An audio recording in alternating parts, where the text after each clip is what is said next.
লোভী মানব, তোদের এত সাহস, আবার আমার অলৌকিক গাছের উপর নজর দিচ্ছিস? এর ভয়ানক শাস্তি পাবে। না বুড়িমা, আমরা এই খরগোশের পিছু করে ভুল করে এই জায়গায় পৌঁছে গেছি।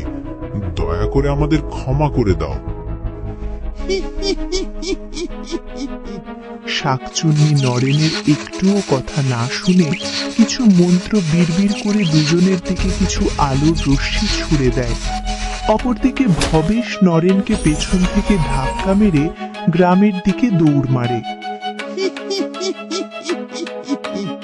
ও পালিয়েছে? পালিয়েছে তো কি হয়েছে? তাতে আমার উপর বিন্দু মাত্র প্রভাব পড়বে না, কারণ আমার মন্ত্র দ্বারা যাকে আমি পশুতে রূপান্তরিত করি তার অস্তিত্ব এই পৃথিবী থেকে মুছে যায়।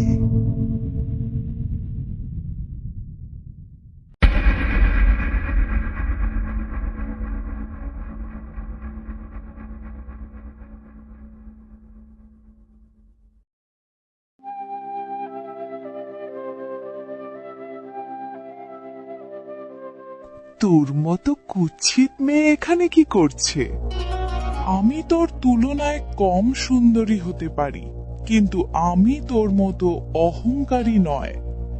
রাজকুমার যাকে স্ত্রী রূপের স্বীকার করবেন, তার মধ্যে সৌন্দর্যের সাথে সাথে কর্মে পারদর্শী ও মনের পবিত্রতাও দেখবেন। আর মনে হয় না তোর মধ্যে সৌন্দর্য ছাড়া আর কিছু আছে। ওটা তো দেখাই যাবে রাজকুমার কাকে স্ত্রী রূপে স্বীকার করেন। আর তুই তো সুযোগই পাবি না, কারণ আমি রাজমহলে প্রবেশ করতেই লাইন এখানেই সমাপ্ত হবে, আর রাজকুমার শুধু আমাকেই বিয়ে করবেন।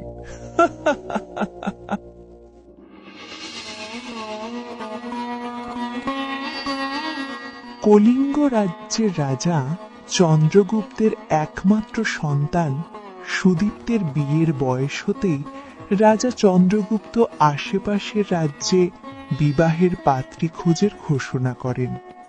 আর এই ঘোষণা শুনে আশেপাশের রাজ্যের মেয়েরা রাজমহলের সামনে লাইন লাগিয়েছে, সকাল থেকে সন্ধ্যা অবধি শুধুমাত্র যুবরাজ সুদীপ্তের অর্ধাঙ্গিনী হওয়ার জন্য।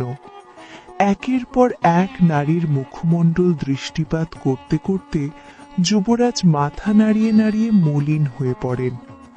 অপরদিকে সূর্যের অস্ত যেতে কন্যাদের শাড়িটা